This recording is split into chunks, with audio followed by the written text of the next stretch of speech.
Hello, and welcome to today's PDAC seminar, UNDRIP adopted by Canadian legislation. What does it really mean on the ground? Which is the 14th of our 16 sessions in the Fasken series. My name is Frank Mariage. I am a partner in Fasken's Montreal office and a member of the PDAC program committee. This is Fasken's 11th annual PDAC seminar series. This year, we are doing it virtually, like PDAC itself, which started on Monday. We have people joining us today from all over North and South America, from the UK, Europe, and South Africa. We are also broadcasting this event on YouTube Live and LinkedIn Live. Once again, welcome everyone. Before we begin, I have a few housekeeping notes for you. At the end of the webinar, please click the survey link underneath the video to fill in our survey. Your input is greatly appreciated. During the webinar, if you have a question, please type it into the chat box beside the video. Today's panel will do their best to answer all the questions they can. If you require technical support during the event, please click the tech support link, which is located under the question chat box. The speaker bios and materials for today's webinar can be accessed from the materials button under the video player. And now, I will turn things over to my friend and colleague, Kevin O'Callaghan, who is the partner in our Vancouver office, leader of the firm's Indigenous Law Group, regional lead of the Corporate Social Responsibility Law Group, and actively involved in our environment, social governance initiative. Kevin, over to you. Thank you very much, Frank. Welcome to Fasken session on Canada's proposed legislation to adopt UNDRIP, or the UN Declaration on the Rights of Indigenous Peoples, and what this will mean to the mining industry on the ground. As you likely know already, on December 3rd, 2020, the federal government tabled Bill C-15, United Nations Declaration on the Rights of Indigenous Peoples Act. This federal government response is a response to a call from the Truth and Reconciliation report that was tabled some years earlier. Our session will dive into the proposed legislation, as well as the government's communications on its meaning. We have an excellent panel to explore these issues today. With us, we have Angie Bruce, the Director General of Indigenous Affairs and Reconciliation with Natural Resources Canada.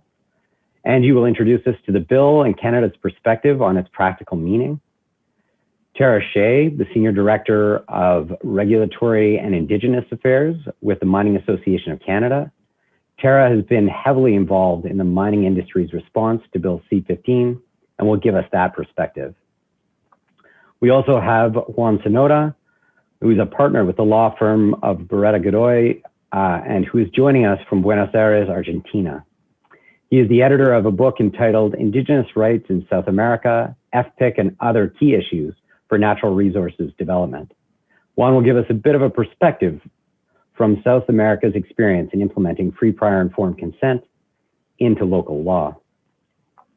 My name is Kevin O'Callaghan. As Frank said, I'm the leader of our firm's Indigenous Law Practice Group. I'm based in Vancouver, and I spend my time advising resource clients on Indigenous, regulatory, and other issues. And environment, corporate social responsibility, both here in Canada and around the world. I will be moderating the panel as well as presenting on our experience in British Columbia with similar legislation. I will then manage a Q&A session at the end. And as Frank said, there's a Q&A tool that you can submit your questions and they will make their way to me. But please don't wait to the end to ask those questions, to submit them as they come to your head. Just type them into the chat box. First up on our panel is Angie Bruce. As I said, Angie is the Director General, Indigenous Affairs and Reconciliation with Natural Resources Canada. Prior to joining NRCan, Ms. Bruce served as a consultation lead for the Trans Mountain Pipeline Phase 3 consultations with Indigenous groups. She also served in Manitoba as the Deputy Minister of both Indigenous and Northern Relations and Municipal Relations, and has held senior positions with the Legacy of Hope Foundation and the Aboriginal Healing Foundation. Angie is leading consultation activities for NRCan on Bill C-15, and as such, she will have to leave a few minutes early to host a consultation with over 100 participants on the bill. We thank you very much for making time in your obviously busy schedule. Over to you, Angie. Thank you, Kevin. Good morning, good afternoon to all. Mionukshkatuk. Thank you for having me here today to speak with you. I'm really excited to be a part of this discussion. I want to start by acknowledging that I am participating in today's session from my home territory, which is Treaty 1 and the homeland of the Métis here in Winnipeg, Manitoba. It is my pleasure to provide you with an overview of Bill C-15, an act respecting the United Nations Declaration on the Rights of Indigenous People. I will provide the federal government's perspective on why the legislation is critical to Canada's reconciliation journey and how it will serve to strengthen the ways as the Canadians work in partnership with Indigenous people. Next slide. As an overview, we will make an effort to keep as much time as possible for discussion, and my presentation will just touch on a few key areas. I'll provide some background on the bill and then speak to some of those specific articles of interest. Next slide. Fundamentally, this bill affirms the Declaration as a universal international human rights instrument with application in Canadian law and provides a legislative framework for the Government of Canada's implementation of the Declaration in partnership with Indigenous peoples. Building on former private members' Bill C-262, the government developed the proposed legislation through engagement with Indigenous partners. We also held a series of roundtable discussions with industry stakeholders from across the natural resource sector in the fall, which included the mining and minerals sector. From a natural resource perspective, the roundtables were helpful in that they allowed us an opportunity to communicate the intent of the bill, to hear industry's views, as well as to start a broader dialogue on what it means to meaningfully engage with Indigenous people and communities on resource development. The bill includes a number of enhancements related to C-262, reflecting proposals heard through all of the engagement opportunities. This includes the addition of several preamble provisions, a purpose clause, and clearer provisions on the process for developing and tabling an action plan and annual report. I would now like to take an opportunity to briefly take you through some of the key elements of the bill. Next slide. Clause 2 of the bill upholds the right of Indigenous peoples recognized and affirmed by Section 35 of the Constitution Act. The text of this non-derogation clause aligns with other recent federal legislation and reflects the recommendation by the Senate Committee in 2007. This provision underscores that nothing in Bill C-15 reduces the constitutional protection of Aboriginal and treaty rights. This provision does not seek to reinterpret or amend the rights in the Declaration itself, but only to confirm that in taking measures to implement the Declaration, such measures cannot be used to diminish the constitutional protection of the Section 35 rights, including treaty rights. Clause 4 describes the purpose of the Act as affirming the Declaration as a universal international human rights instrument with application in Canadian law. This recognizes that the Declaration informs the interpretation and development of Canadian law. However, it does not transform the Declaration itself into binding federal law. Clause 4.2 goes on to describe the purpose of the bill as providing a framework for the Government of Canada's implementation of the Declaration. This means that it sets out the supporting structures for federal efforts to implement the Declaration moving forward. Next slide. Clause 5 is a key clause because it requires the federal government to take all necessary measures to ensure that federal laws are compatible with the Declaration, and to do this in consultation and cooperation with Indigenous peoples. This does not mean that federal legislation that conflicts with the Declaration will automatically be appealed. Instead, the provision for the action plan creates a process to work with Indigenous peoples to address conflicting legislation over time. This obligation, like the rest of the bill, applies only to the federal government. It does not bind provincial or territorial governments. Clause 6 requires the federal government to develop and implement an action plan to achieve the objectives of the Declaration. This clause is important for two reasons. First, it emphasizes the importance of collaborative work between the government and Indigenous peoples, requiring the involvement of First Nations, Inuit, and Métis in developing the action plan. Second, it requires the federal government to use a whole of government approach when undertaking this collaboration.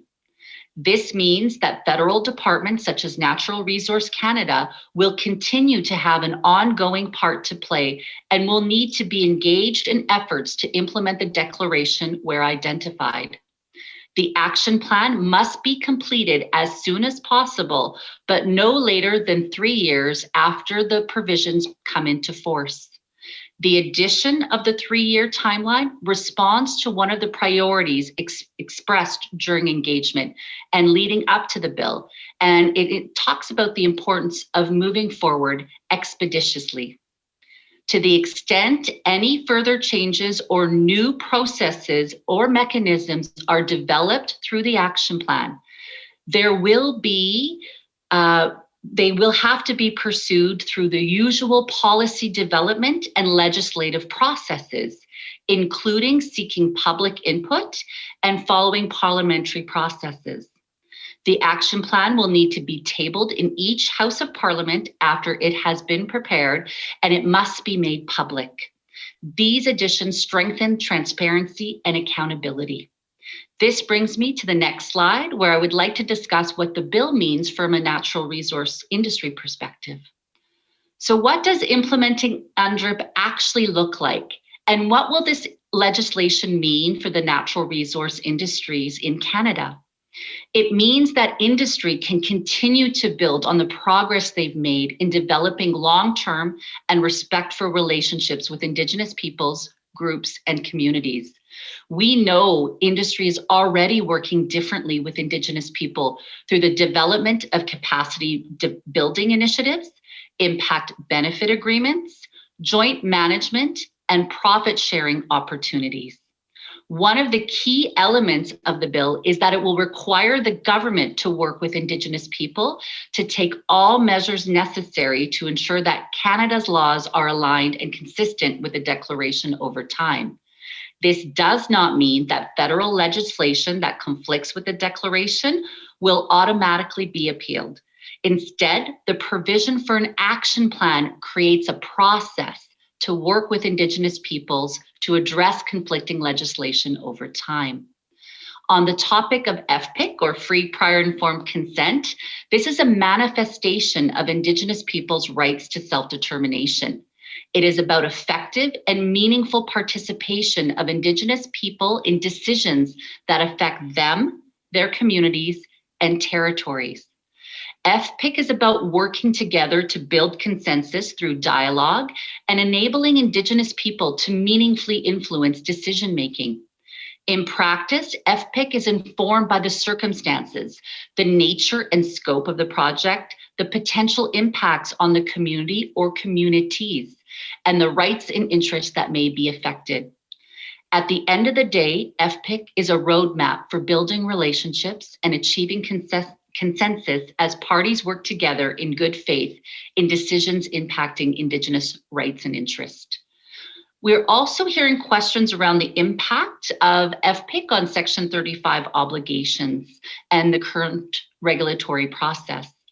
The Government of Canada has a constitutional duty to consult and accommodate Indigenous groups when it considers measures that might adversely and potentially or as impact established Aboriginal and treaty rights, including when we're looking at resource projects. This bill would not create a new mechanism for consultation or directly or immediately change existing laws or legal requirements. Rather, the current regulatory processes remain, as would guidance and thresholds for meeting Section 35 constitutional obligations that are currently identified by Supreme Court decisions. Next slide. In terms of next step in the parliamentary process, so the bill has undergone and gone through first reading. Second reading commenced on February 17th. It is anticipated that it will be referred to the House Standing Committee on Indigenous and Northern Affairs. And I was just informed that a pre-study is potentially starting as early as tomorrow, where witnesses will be called. I haven't confirmed that as of yet from my end, but maybe as we go through the panel, if I get that information, I can provide that update. So I hope that you take away from today that Bill C-15 provides a legislative framework for a process of collaborative implementation of the declaration over time. Because when Indigenous people have a seat at the table for decisions that may affect their communities, we are respecting their rights and encouraging stronger economic development and outcomes. So I want to thank you for this opportunity, and I look forward to the questions that come alongside my fellow panelists. So back to you, Kevin. Thank you. Excellent. Thank you so much, Angie. That was a great overview, and you provided some I think important clarity in that hopefully will get more widely taken up in that nuanced way by the news media. I'm not sure they're quite there yet. Next up, we have Tara Shea, who's, as I said, the Senior Director of Regulatory and Indigenous Affairs with the Mining Association of Canada. At MAC, Tara works with members, stakeholders, and government decision makers on policy issues relating to Indigenous engagement, wildlife, and biodiversity conservation. Tara works with Indigenous partners through the management of MAC's Indigenous Relations Committee. Tara has led the MAC response to Bill C-15 and can give us some insights as to that response and what this bill might mean for those in the mining industry in Canada. Over to you, Tara. Great, thanks Kevin, and thank you, Angie, for that overview. I think that set the stage really well. I'd like to begin by acknowledging that I'm joining you from my home in Ottawa, the traditional territory of the Algonquin and Anishinaabe people. I'm really happy to be here today. For context, the Mining Association of Canada is the national organization representing the Canadian mining industry. Our members are some of the largest producing mining operations in Canada, including production of base and precious metals, uranium, diamonds, steelmaking, coal, and mined oil sands.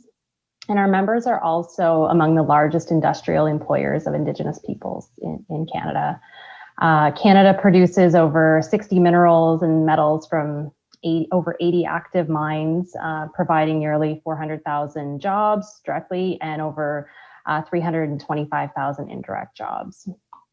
Before we get into C-15 and our perspective on the bill, I thought I'd provide a bit of background on some work we've done as an association over the past few years to encourage respectful and mutually beneficial relationships between mining companies and communities through our Towards Sustainable Mining Initiative, TSM for short. For anyone not familiar with TSM, it's MAC's commitment to responsible mining. Since its launch in 2004, our members have been publicly reporting on facility level environmental and social performance in a variety of areas. So everything from energy management to tailings management, biodiversity conservation, safety and health, crisis management planning, water stewardship, and Indigenous engagement. The program's mandatory for our members. It includes third-party external verification, and the development of the program was guided by the advice of a multi-interest advisory panel, which continues to provide advice to date. And that includes participation from representatives of Indigenous organizations and Indigenous governments. We were the first to introduce such a program for the mining sector, and in recent years, other mining associations around the world, Spain, Finland, Norway, Botswana, Argentina, Brazil, the Philippines, and most recently Australia have adopted TSM and are in different stages of implementation. A key component of TSM is it's all about continuous improvement. And so we're continuously improving the standards within the program. And back in 2019, we introduced an updated Indigenous and Community Relationships Protocol. This was developed in collaboration with our National Community of Interest Advisory Panel and of course our members. So it really represents good practice at the facility level. And we also look to the Truth and Reconciliation Commission's call to action to corporate Canada for advice. So you'll see reflected in the standard criteria related to relationship building, ensuring Indigenous peoples have equitable opportunities with the mining facility, ensuring that management and staff are provided with awareness and education on the history, tradition, and rights of Indigenous peoples in Canada, and ensure that they have skills-based training in intercultural awareness.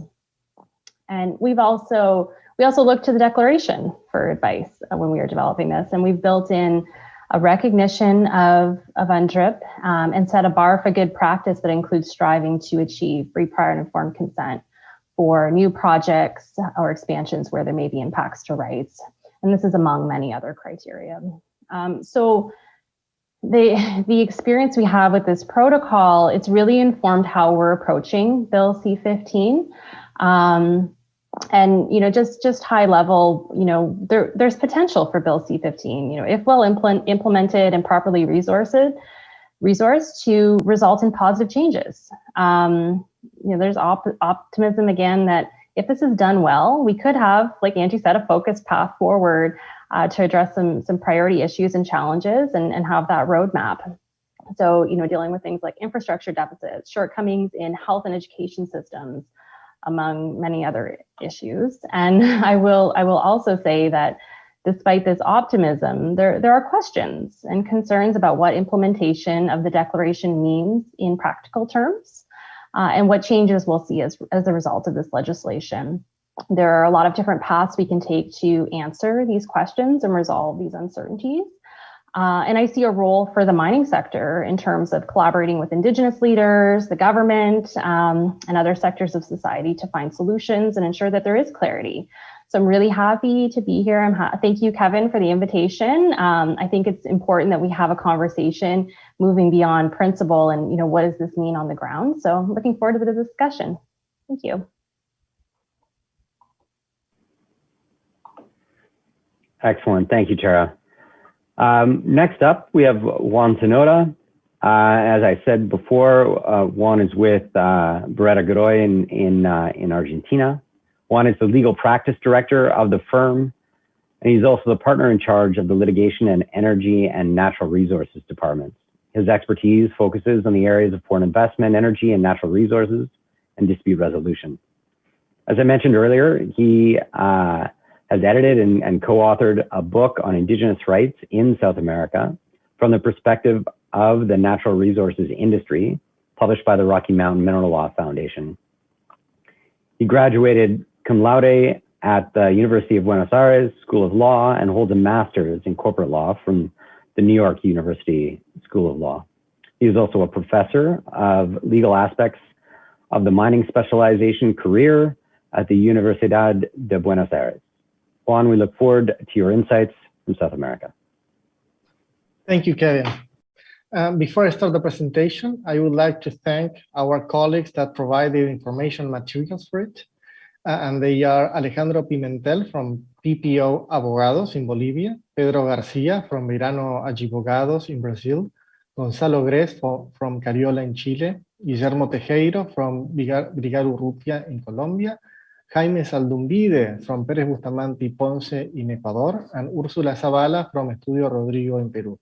And thank you, and a big thanks also to their teams who also collaborated in this. Well, you know that South American countries are very diverse, and we have many differences among each other, but we also have a lot of similarities. And one of them is that we are all members of ILO 169. We are all parties to that treaty. As you know, this treaty provides a right to consultation. Consultation must be done through appropriate procedures, through indigenous representative institutions, and it must cover, or it's needed for legislative or administrative measures that may affect indigenous communities directly.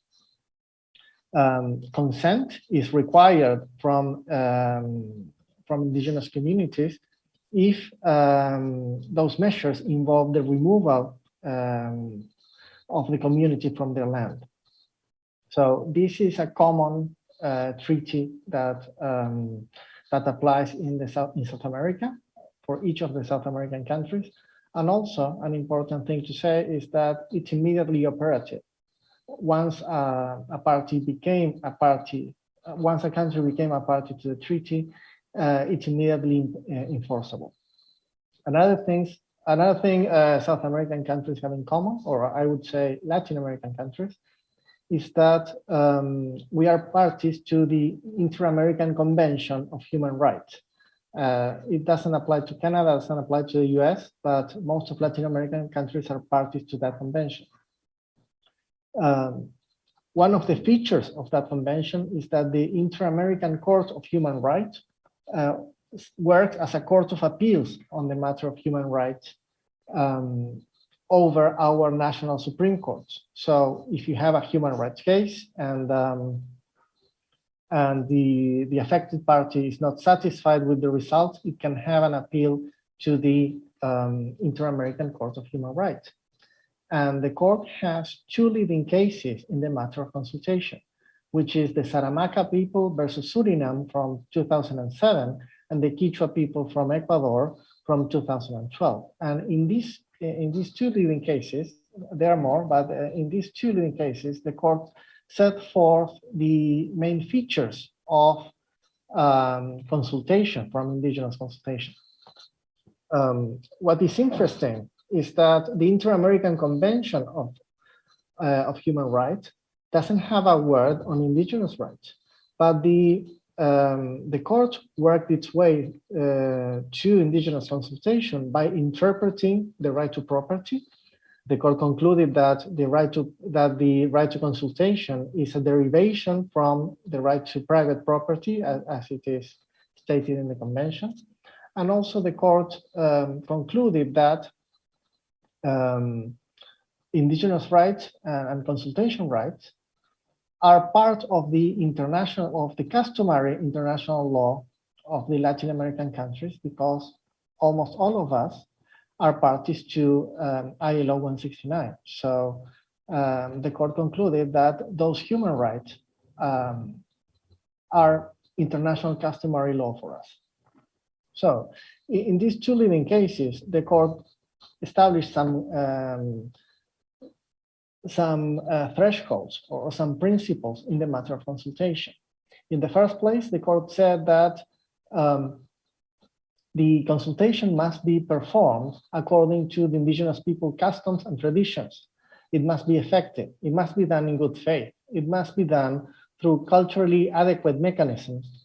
And the information that must be conveyed through consultation must be sufficient for the people to understand the risk of the project or the measure, including the health and environmental risk involved in it.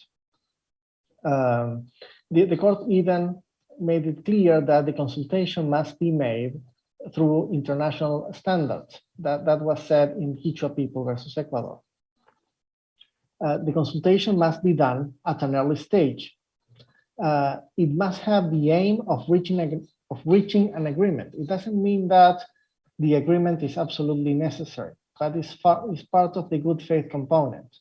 The intention of the consultation is to reach an agreement. If the agreement is not reached, then it's not a necessary conclusion that the project can be pursued according to the court, but the intention to reach an agreement must be there. Also, the consultation must be done with the representatives of the indigenous peoples, not the representative that the government chooses, but the representative chosen by the people. Nobody can be excluded from the consultation. The government must not choose a certain group and leave away or set aside other groups. Everyone must participate in the consultation. Everyone must be able to participate in it individually and collectively. And with this, what is important, the Inter-American Court of Human Rights even goes beyond what ILO 169 says, because it makes it clear that consent, as being the right from the right to property, must not only be obtained in the cases of relocation, as ILO 169 says, but it must be obtained in whenever a great-scale project is involved. And this means any project that foreshadow deep social and economic changes for the indigenous community, such as loss of territory, of course, immigration, resettlement, pollution, sanitation issues, nutritional impacts, and also social and community disorganization or disruption. If those threats are present, then according to the Inter-American Court of Human Rights, consultation is not enough, consent is needed. So as we were saying, this is part of the Inter-American human rights system. So these principles potentially can be applied in any of the member countries of the Inter-American Human Rights Convention. So with this context, let me go through a quick overview of some of the South American countries. In the first place, we have Chile and Colombia. These are the countries where indigenous consultation is more developed. Colombia adopted its first regulation on indigenous consultation in 1998.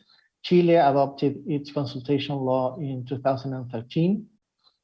And there is, even in these countries where the system works, where project moves forward, well, of course, not every project can move forward because sometimes the challenges are too great or the resistance is too great. But even in these countries, there's also the potential for discussion on the aspects that we mentioned in connection with the Inter-American Court. Who is being consulted? Is the measure being taken something that needs to be consulted or not? How is consultation being made? Who are the members of the community that are being consulted? Is the information sufficient? What is the impact on the community? What are the mitigating factors? How should the parties address the dialogue? How this is planned and implemented? All that is a sort of for debate. There's always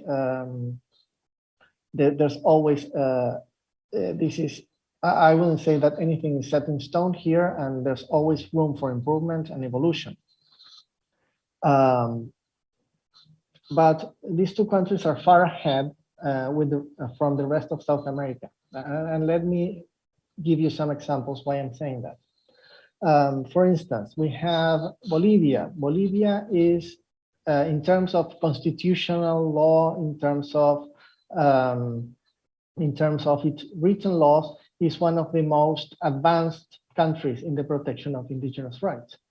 But because Bolivia is a party of ILO 169, its constitution adopts the principle of UNDRIP, It has laws that provide for consultation, but when it goes to the implementation phase, Bolivia is not so different from any other South American countries. And we have seen through the years two major cases of infrastructure projects that did not pursue a consultation process. One of them is a very famous case concerning an indigenous and nature reserve called Tibnis.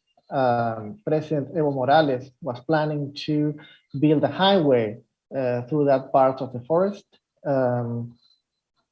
No consultation was made on the criteria that only mining and oil and gas need to do consultation, but not necessarily infrastructure works planned by the government. Well, this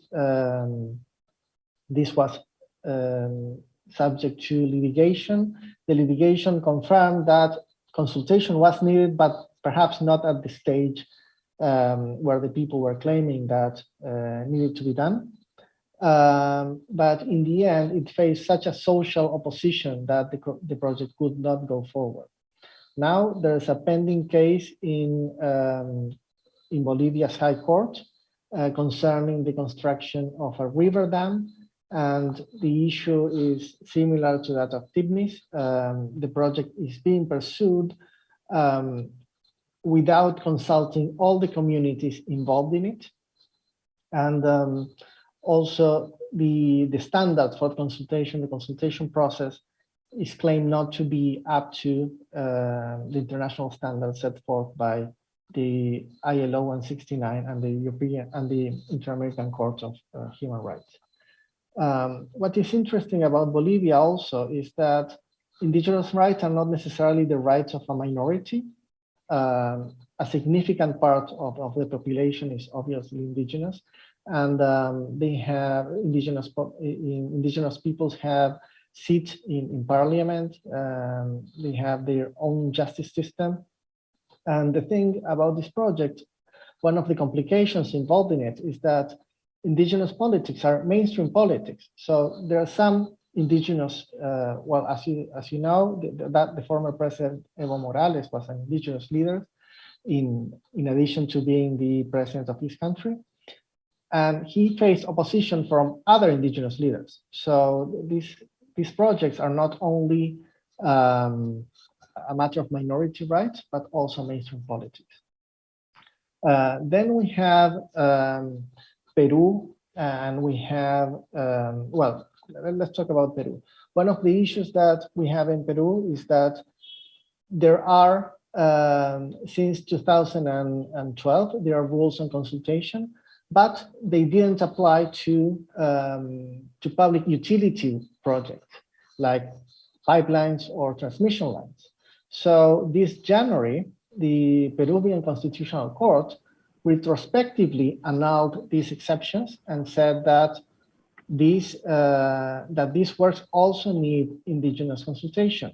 So basically, now the Peruvian government must figure out what to do with all the infrastructure that has been built without indigenous consultation since the implementation of consultation in Peru.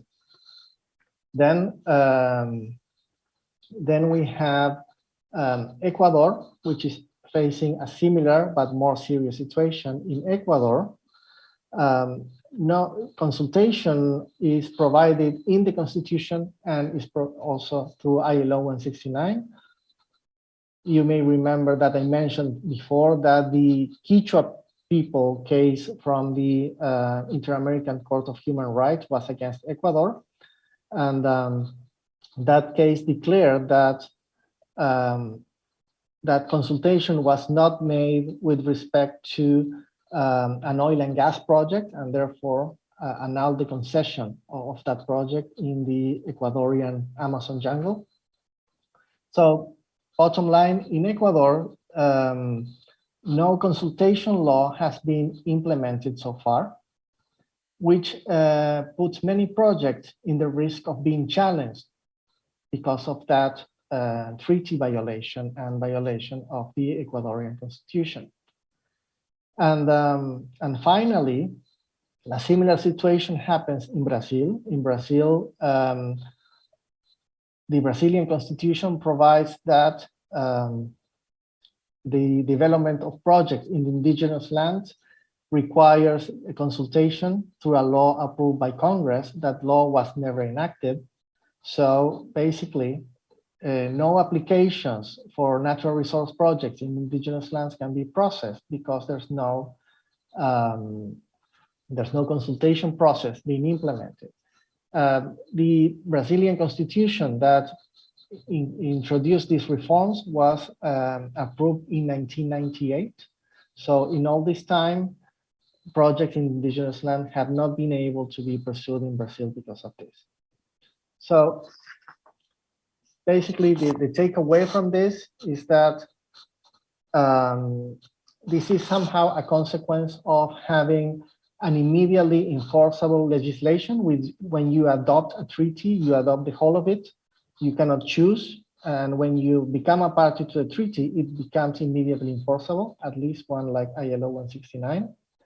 And if you couple that with the delay in implementation, or those cases of partial implementation that we have seen in Bolivia or in Peru, then you have the perfect storm and a perfect source of conflict. So having a collaborative approach and a gradual implementation where everyone is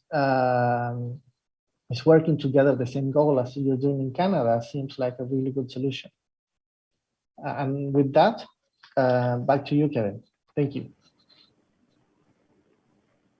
Thank you so much, Juan. That just demonstrates how complex it can be when things just get brought automatically into law, and in addition, when people ignore that fact for some long periods of time.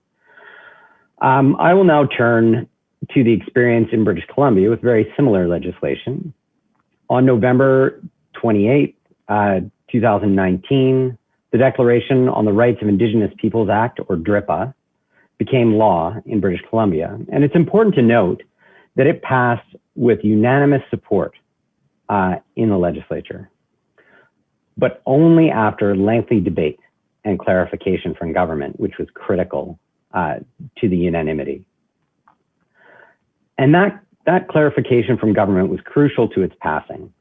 And it allowed us to understand the changes that would come from DRIPA, the short, medium, and long-term changes. And in briefly discussing these changes, I will highlight some of the key differences between the two acts, as well as some lessons learned. So in the short term, government was very clear that there would be no immediate changes. And from the floor, during debate, Minister Fraser said this about the BC Act: there won't be any immediate changes as a result of legislation. The Act itself does not change how the province consults with First Nations, nor how operational decisions are made. We will be focusing on the higher level strategic process that I referred to versus the individual permitting processes. That's what's anticipated. So that's what was said in the legislature. However, line ministry staff are being told to take consent into account. And the Indigenous groups that are consulting with those line ministry staff are saying and demanding that as a result of DRIPA, no decision should be made without their consent. So frontline staff, decision makers, are unsure about what to do. They're not given a clear understanding of how to integrate taking consent into account and what to do when consent is not there. And this is creating bureaucratic paralysis and delays in decision-making in British Columbia. And that's a lesson to learn here. Frontline decision makers need to have clear guidance going forward once this is law as to how to implement this at a practical level, in particular where they're making decisions where they don't yet have consent. In the medium term, what the the BC Act calls for and what the federal act calls for is an action plan, although the action plan in British Columbia doesn't have the same kind of timeline as the federal one does. And the action plan was promised within just a few months, but that didn't come. There was an annual report, so similar to the federal act, an annual report, but this annual report was in March of last year, so just 4 months after the act came into force, so not surprising, it didn't have much to report on. It focused on Indigenous languages, improving justice for Indigenous peoples, sharing long-term stable revenue, although the revenue they're talking about sharing there wasn't resource-oriented, it was gaming resources, gaining income from gambling, essentially. Improving emergency preparedness and supporting skills training opportunities. The report also promised that the action plan would be coming by the end of 2020, and it did not come. I've searched for it and could not find it. Now, the pandemic is a very good reason why that may not have happened, because consultation would have been stymied in part by that. And we have another annual report coming probably in about a month, and so we'll probably get an update on when that annual plan might come. Now, there's been a lot of pressure on the federal government to have an action plan that happens sooner than is outlined in the legislation, and we'll see if there are any changes in that regard as it moves forward. But regardless, consultation will need to take place, and that will need to take time to have that kind of smooth and thought out process that Juan was talking about in the implementation of these initiatives. In addition, there has been some work in British Columbia on the kind of shared decision-making model. So this model of agreements with First Nations or Indigenous governments. And that has been very slow. And as a result, expectations on the pace of that by First Nations are not being met. And that will become a theme in what I have to say, which is the importance of creating realistic expectations and meeting those so you don't have the gaps created by unmet expectations. And this provision for agreements in the BC DRIPA as opposed to the federal act is perhaps the most glaring difference between the two pieces of legislation. But that doesn't mean that Canada doesn't believe that it can move forward with agreements that share decision-making authority with Indigenous governments. In fact, it lays that out specifically in the new Impact Assessment Act. So it's not that it's not there. It's not that it will not be a tool that will be used to implement. It's just it's not in the act itself. But the lesson to learn from that is again around expectations. It's about setting clear timelines and to avoid unmet expectations. In the long term, the minister in British Columbia, again on the floor, said that it would be that the process of implementing UNDRIP fully and ensuring that British Columbia's legislation was fully in line would take a long time. The quote from the floor is, "The priorities and the pace of work will be set out in the action plan. We didn't prescribe that as such. This work will be expected to take time to bring laws into alignment with the UN Declaration. It won't happen overnight. It will be generational work." And that understanding of the pace, although British Columbia did say that, I don't think they set that expectation very well within Indigenous communities who are expecting things to go much faster. The expectation from Indigenous communities that the legislation is a historic step that recognizes free, prior, and informed consent. It would be surprising if the expectation was not coupled with an expectation that there would be immediate change to how decisions are made at an operational level. And it's important to, if government doesn't have that same expectation of immediate change, that is made crystal clear. Because otherwise there is a gap in expectations. And it's that gap that can be the source of conflict and uncertainty in the near term, as well as determining how the reality of UNDRIP kind of comes into meaning and is dealt with by government operational decision makers. And those conflicts can end up in court. And that is to be avoided if at all possible. So diverging expectations are a clear danger. Common expectations are necessary to be the foundation for partnerships. But if further expectations are allowed to diverge too far, it will create that conflict I just discussed.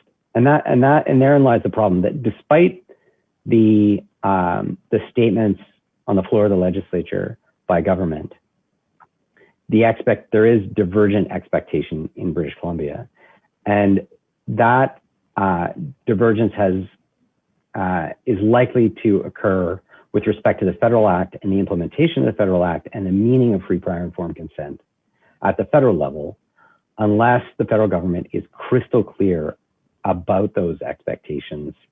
And sometimes it's difficult when discussing this act to talk about its limitations and its expectations instead of the soaring rhetoric that we sometimes hear from government about the importance of the legislation. And the media has been quick to point that out, that divergence between how can something have so little practical effect and yet be so fundamentally important.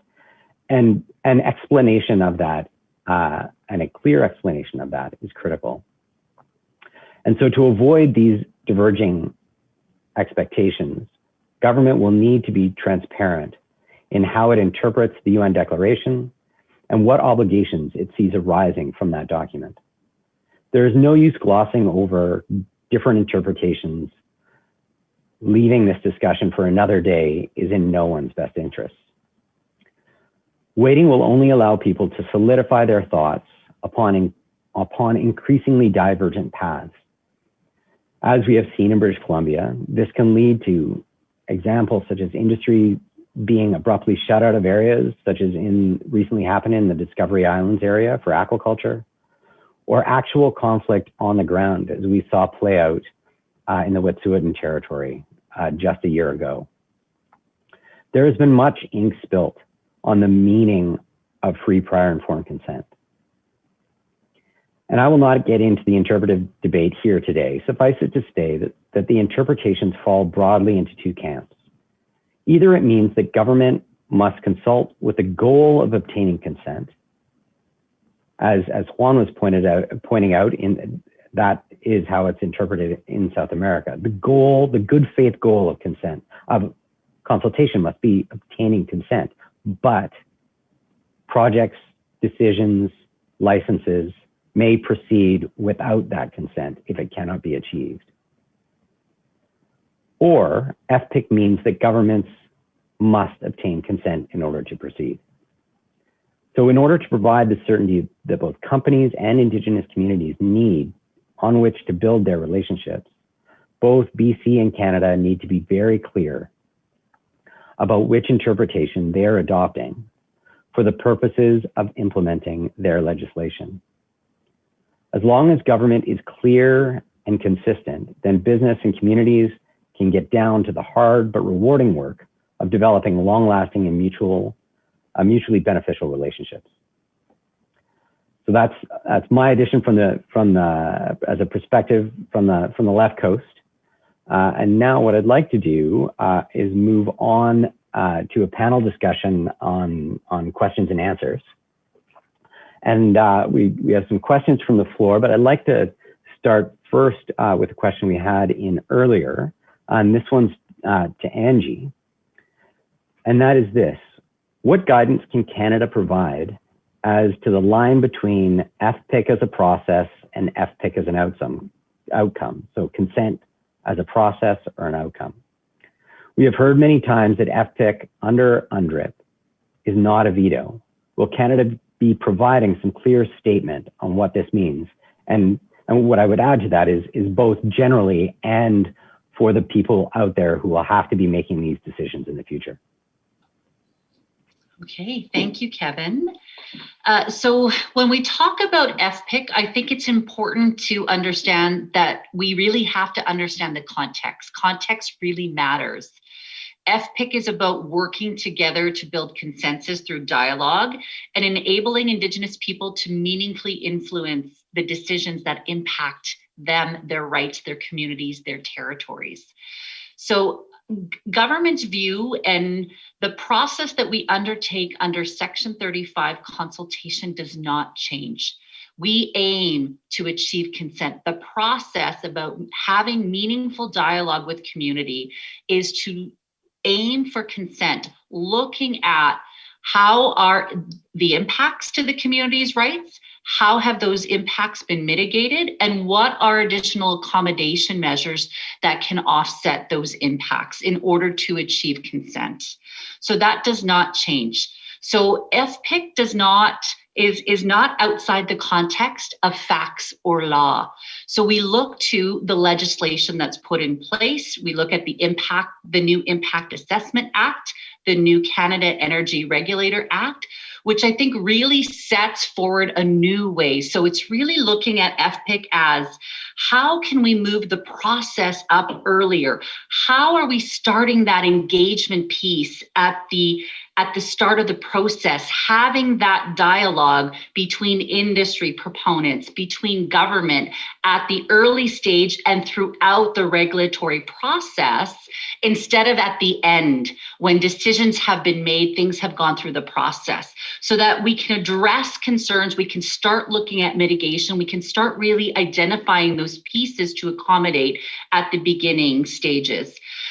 So I really think that part of that puts an onus on government and on project proponents. So we really have to start creating those relationships prior to making a decision on whether a project will move forward or not.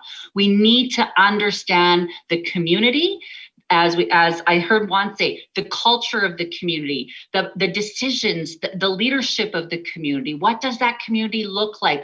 Do they have a process in place?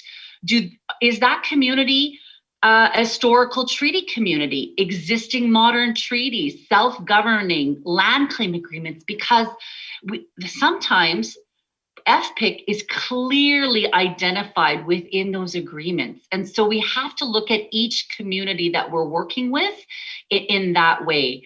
And so I think we're taking the steps, the groundwork is being laid.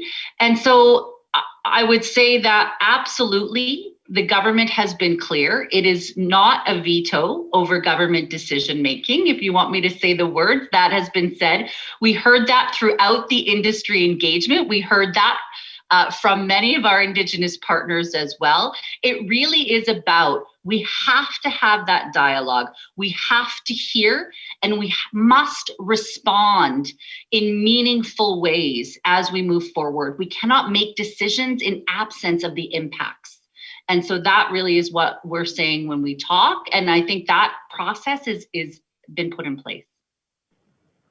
Does that answer you, Kevin? Absolutely, Angie. That's fantastic. I think it's also important to recognize, however, that despite the fact that some Indigenous communities and kind of associations and governments have recognized that under UNDRIP,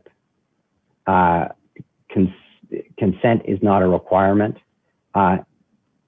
In those circumstances, there are still many Indigenous groups who believe that as a result of UNDRIP, or even if UNDRIP doesn't provide it, that their consent should be a requirement in order to move forward with projects.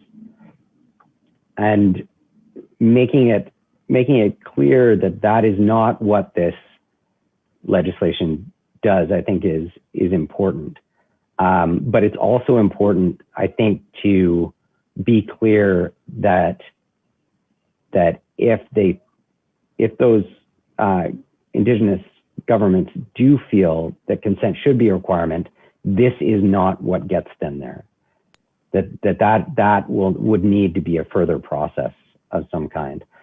And in part, that's the ability to say, we hear that you want to have consent be mandatory before projects proceed. we're taking a step in that direction, but we're not taking a step all the way there. So your interpretation of this and ours are different, like acknowledging the difference. So Kevin, I want to say, I absolutely, I think that's what that action plan is, right? So there's so many different components when we're looking at human rights. We've got languages, we've got healthcare, we've got housing, we've got land and territory and use. And so we don't know what those priorities, and as you heard in BC, it is going to take generations to unpack that and look at working with Indigenous people collaboratively on how to address that. So the action plan is really going to be where the work takes place. We will work collaboratively with Indigenous people. We'll look at what their priorities are. And if the development of FPIC and clarity around that, that is where that's going to be worked. That is where I think the groundwork really starts. Section 35 still remains, and our jurisprudence around Indigenous rights will not be replaced. So that is still there. Fantastic. Thank you, Angie. What I'd like to do is throw a question then to Tara and say this. Like, I know that Mac and you have been very much involved in this process leading up to the bill. Can you talk a little bit about Mac's position on the bill, where that came from, how it came about, and then to Angie's point just now, the kind of the importance that you see in Mac and the industry generally being involved in the action plan, given the effect it's going to have? Sure. Yeah. So maybe I'll go back to TSM for a minute to talk about FPIC, and then I'll answer your second question there. But you know, generally our interpretation of FPIC is somewhat aligned with the way Angie described it. You know, it's a process for meaningful engagement and ensuring that Indigenous peoples are able to influence decision making. And you know, the way we approach it in TSM, it's about building relationships to maintain broad support. So when we were developing the updated protocol, we considered how could we incorporate free, prior, informed consent, and it took us a very long time to figure out how to do that in a management system standard for the mining sector. To be honest, it took us a while. Now, if you look in the details of the protocol, you're not going to see the facility has achieved free, prior, informed consent. Instead, what you'll see is at level A, which is what we consider good practice, it requires a senior management commitment to aim to obtain FPIC for new projects or expansions where there may be impacts to rights. And at this level, facilities would demonstrate that their engagement systems reflect the local context. You know, they would have an understanding of the community and how the community wants to engage with them. And so, you know, you'd be talking about cultural heritage, languages, protocols. You know, maybe you're adopting a protocol that the community has already established for the way it wants to engage with natural resources proponent. And then at AA and AAA, which is what we consider excellence in leadership in TSM, that's where the criteria shift more towards collaboration. So companies and communities working together to co-develop the engagement system, establish the terms of a relationship, figuring out how to resolve disputes, what process will you go through to come to an agreement. Once agreements and commitments are in place, ensuring that the agreements are actually fulfilled, and that would include evaluating the effectiveness of processes and verification of performance of the community. So the way we've approached it in TSM, you know, it's like Angie said, it's all, you know, about the context and about the company and community circumstances, the mining activity that's taking place, and the impacts on rights. And it's really about collaborating in good faith with the goal of building and maintaining broad support for the life of the project. And then going back to your other question, Kevin, you know, about, you know, what we're looking for with in terms of clarity, the reality is that there is still diverging interpretations and expectations with respect to what free, prior, informed consent means. And, you know, the concern is that with this range of views, it's going to become increasingly difficult to align expectations and build support for the work that needs to follow through the action plan. So I mean, I think there's some work we could probably get underway right now, even before the action plan, to clarify. So moving away from the principles that Angie described in her presentation and more to what does this mean on the ground. So, thinking about how do we enhance guidance for federal officials, training on consultation and accommodation. We could start with the 2011 consultation guidelines that, I mean, it's kind of, there's a recommendation out there for a few years that those need to be updated, and I actually took a read through them recently, and they're pretty stale. So, I mean, that's something that we don't need an action plan to start working on.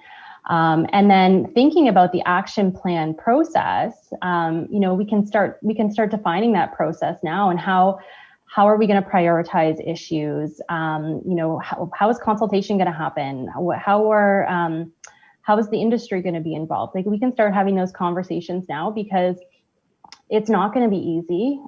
There's going to be challenges and roadblocks through this, and 3 years is not a long time. So I think that we can start working towards that now. And there's a lot of stuff we can do without Bill C-15 too, right? We don't need a framework to figure some of this stuff out. The other important thing is around resourcing. And we have to make sure that we have the resources, not just adequate resources, but make sure that the resources are aligned with the expectations, because we're not going to be able to deliver everything overnight. And then in terms of the mining sector's role in the action plan, I think we want to work with our Indigenous partners, government officials, to figure out how that would work. But, our experience with TSM, our experience through company, community specific relationships, the lessons learned over the years, I think we can contribute in a meaningful way. So we're hopeful that we'll be involved in that process in one way or another. Hope that answered your question there, Kevin.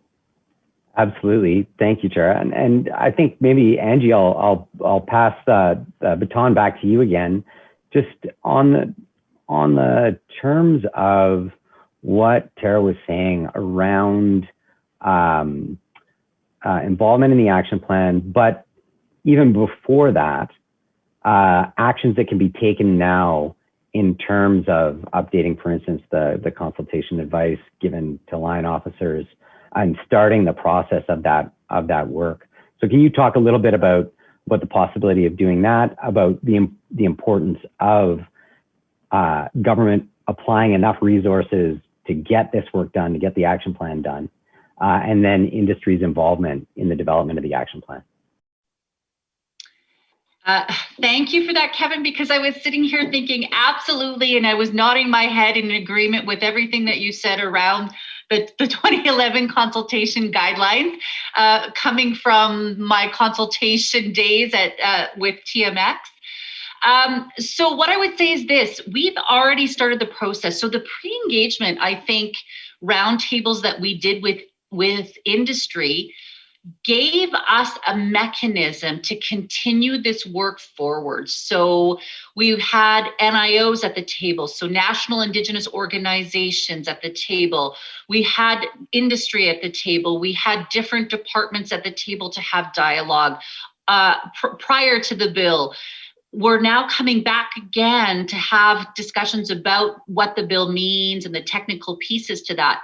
I think that this is a forum for us to continue to have that dialogue around implementation and bringing everybody to the table to have that dialogue on what we can do right now and how we're moving forward as a department. So we are already looking at what are those mechanisms that we have to have in place? What are things that we need to kind of shift and change with the way that we've been doing it? So policies, that's a great example. Consultation policies. How are we working differently? Are we creating the right tables to have these dialogues with Indigenous groups? And so bringing that together, but working with industry through that process. So that is absolutely something that we have in mind as we continue to move forward. And I think that we're open, of course, to understanding the on-the-ground impacts and what we need to do from a natural resource perspective to support that relationship and move it forward. Thank you, Kevin. Thank you very much, Angie and Tara, for those. What I'd like to do is kind of shift a little bit, and we're going to shift to a question from Brent Bergeron, and it's for you, Juan. And it's around what apparently is a broadening of requirements by the Inter-American Human Rights Commission, like a broadening of an interpretation from there on the obligations under ILO 169. And the question is, what effect do those decisions have on the by the Inter-American Human Rights Commission on kind of the national implementation of ILO 169? Okay, well, that's an excellent question. And the fact is that the Inter-American Court of Human Rights has the power of reviewing judgments from our national Supreme Court, always upon the recourse of the affected party to the International Court. So if you are an individual in Argentina and you have been imprisoned by the police and you have been incarcerated without a trial, and you're there and you take your case to the Supreme Court rejects it. You can have an appeal to the Inter-American Court of Human Rights to have you released. Just to give you an example, in the cases of indigenous, in these indigenous cases, for example, in the case of the Quechua people against Ecuador, the oil and gas license that was granted without consultation was revoked. The Inter-American Supreme Court said that Ecuador couldn't do that. So basically, it works in the sphere of human rights. It works like a domestic court, like a higher court or a constitutional court, just to make a very, very simple explanation. And I see that Brad was also making a very, very good question, which is how is it that a court on human rights, but not indigenous rights, and how comes that court can make can enforce ILO 169, taking into account that ILO 169 doesn't have jurisdictional provisions. So this is a very interesting term, and actually it was a case law creation of the Inter-American Court, because the court, in the first place, the Article 1.1 of the Inter-American Convention says that the convention must be read not to limit any other right deriving from the right in the convention. So then again, the Inter-American Court construed that the right to private property, just a regular right of private property that you can have in any human rights convention, you have the right not to be dispossessed without prior compensation. Expropriation must done through certain formalities, that basic right. The Inter-American Court construed that in the case of indigenous people could only be made effective through consultation. That's a huge gap, and that's a huge construction gap, we must say. And also, the court construed that because all the Latin American countries were parties to ILO 169, and also because many of them included protection of indigenous rights in their constitution, that the principles of ILO 169 were part of international customary law for those countries. So that's a source of international law as well in that construction. So ILO 169 went right in, and maybe it is more than many of the countries in South America bargained for, but it is there. The case law is clear, and we have to work with it. Thank you, Juan. So we have another question coming in, and this one's from the LinkedIn Live. This is a question really for Angie, and I think it's an important one that you touched on already in part, but it's that if Bill C-15 is a federal legislation that does not apply to provinces in their making of their decisions and their decisions with respect to resources and development, which are regulated by the provinces, what is the expectation of Canada with respect to provinces and territories adopting UNDRIP and FPIC legislation? That's a great question. So what I would say is this: I think there's hope and there's optimism that provincial and territory governments will look at adopting UNDRIP in their own way, shape, and form. But this bill itself does not implicate provincial or territorial laws. And so it is focused on how the federal government works with Indigenous people, how the federal government legislation interacts and supports UNDRIP. So there's optimism. So we've seen what's coming out of BC. We know that there are different interpretations. And so, it could be that provincial and territorial governments are waiting to see how the federal legislation gets implemented before they make decisions. And it is our hope that they will join us and come along. Thank you, Kevin. Yes, thank you for that clarity. It's important to understand that this act will apply to how the federal government implements its legislation on the ground, and not how the provinces each will. I mean, BC has similar acts and so similar issues, but in other provinces, those other decisions are still made as they were prior to the legislation. This legislation can't change that. A couple of questions coming in now for you, Juan. One's from Martha Martins, and the other is from Monica Spino. But if I mash them kind of together, what I would say is this: that there is, in looking at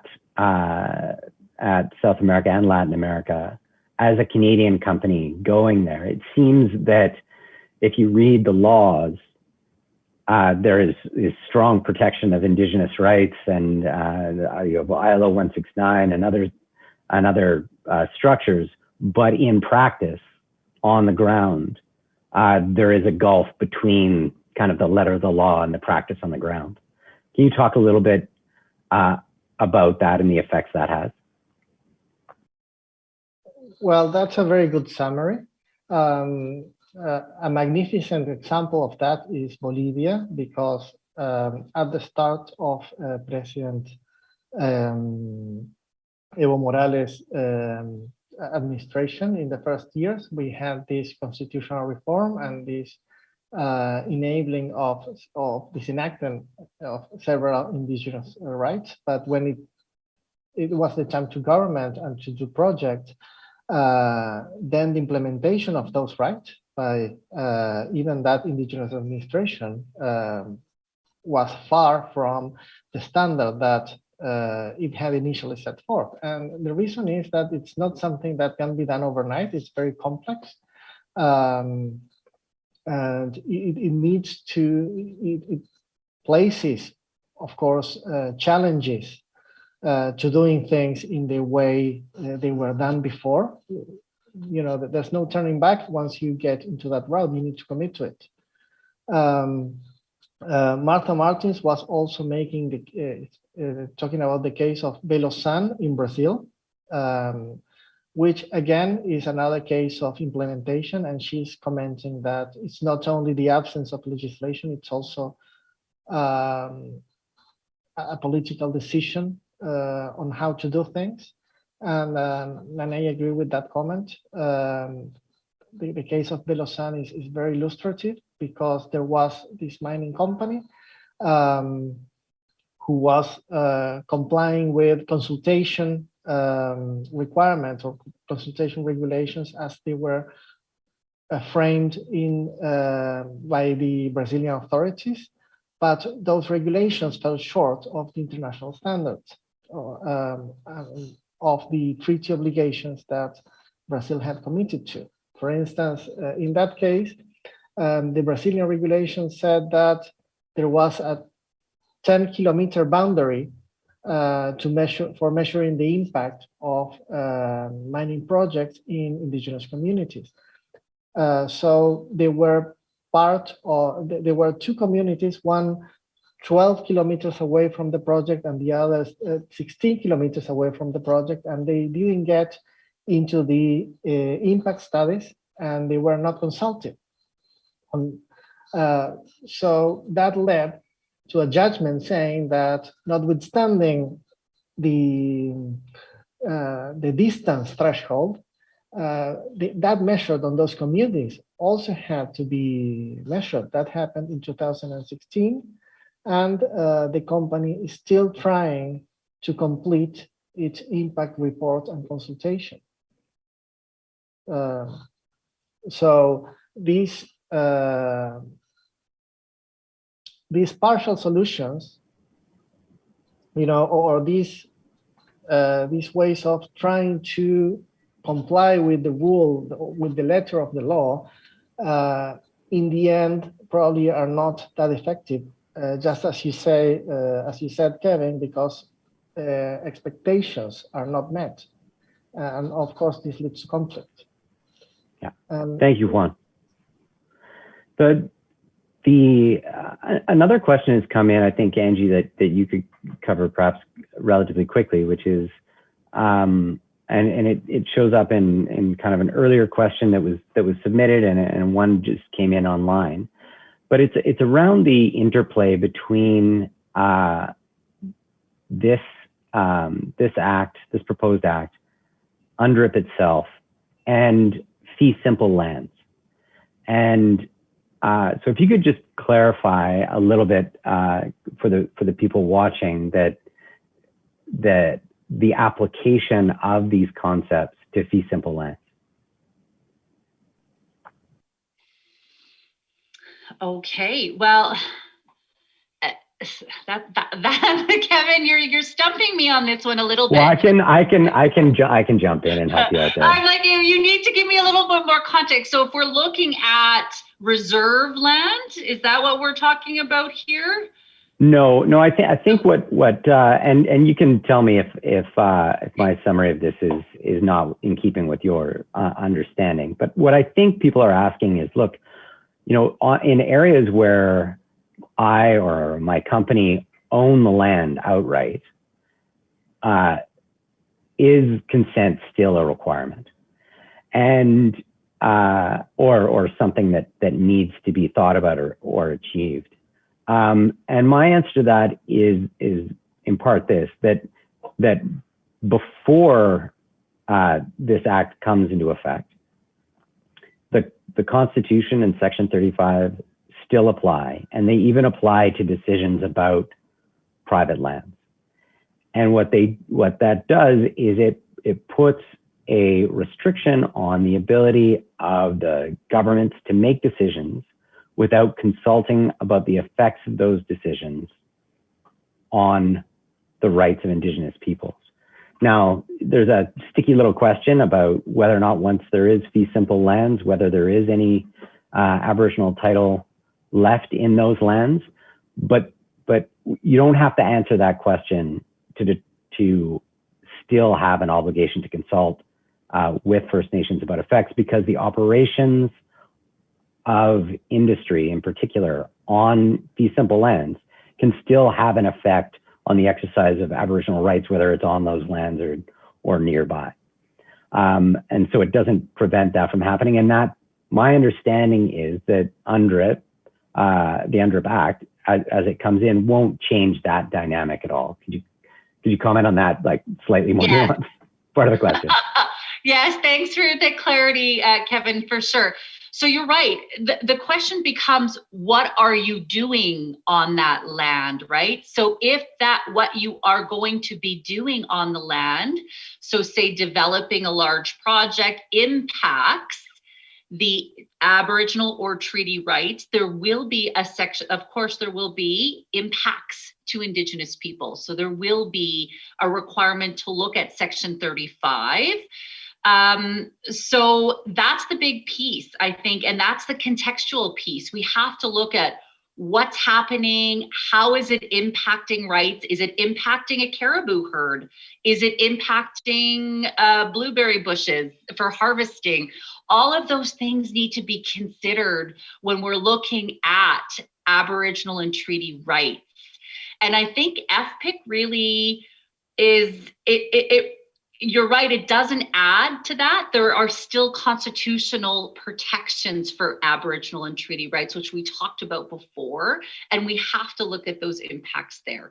So I agree with you in your assessment within that. And I think that really it's looking at what are you about to do? How does that impact? And if you don't know, having the conversation with the community, that foundational relationship with Indigenous people within your territory where you're operating, where you have land, becomes the dialogue that allows you to walk forward together on your journey. And I think really lays groundwork. And that is what communities are asking. And that's what we've been hearing as we have these dialogues. We want to understand what's happening. We want to be consulted in terms of, will there be impact? Do you know that there's impact on our caribou herd if something happens here? And that really is important to us and our ways of being and our culture and what we do here. So yeah, thank you, Kevin. I think that's what I would say to that. Thank you so much, Angie. And I know that you have to slip away just now. We thank you so much for being on the panel. It is really much appreciated. Thank you. You're very welcome.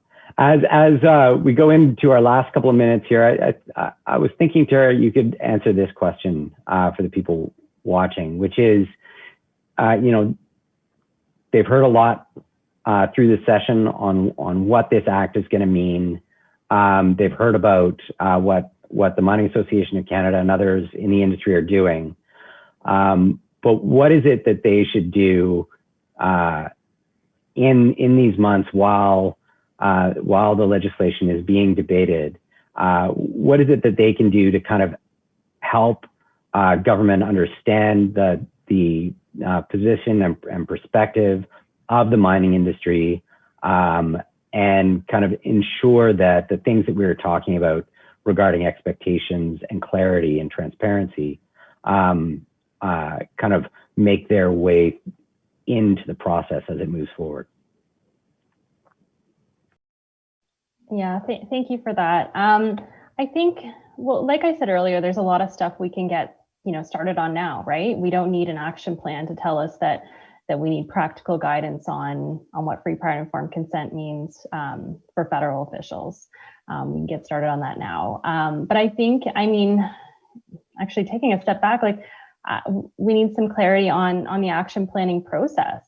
Not even the content yet. We need to understand how the process is going to be managed, and how they're going to, you know, identify, prioritize actions that need to be done to bring us into alignment with the declaration, and then the pace of those changes, right? You know, going back to the idea of generational work, I think there needs to be an understanding of the sequencing and the pace of the changes that are going to come as a result of this legislation. So, you know, it's fine to say that Bill C-15, it doesn't change anything, but it is going to bring us through a process that will result in changes.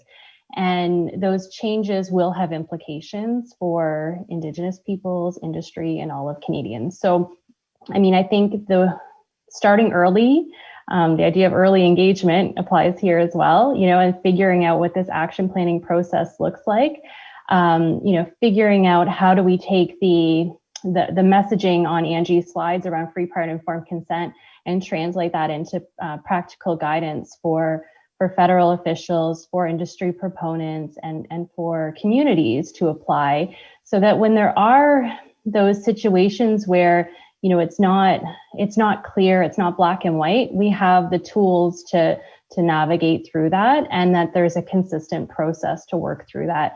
So I think, starting now, and it sounds like Angie may have already, started some of this work, but I think that's what we can do now to work through this. And the dialogue and conversations help bring about clarity. Like I just think back to, even a year ago, and we've come a long way in terms of clarity, but there's a long way to go as well. So, I think that's probably where we need to start, and we just need to stay engaged as an industry. Our members, our association, we have a long history of working constructively with government, industry, Indigenous partners, NGOs, and the way we're approaching C15 is really no different. So I'll leave it at that. Kevin, thank you. Well, that you ended us perfectly on time. Much appreciated. Thank you all for your participation in this panel. I think everyone listening will agree, a fantastic panel and a very interesting conversation. We had many questions we were not able to get to, although panelists I know are eager to do so. There's going to be a lot more conversation about this in the coming months.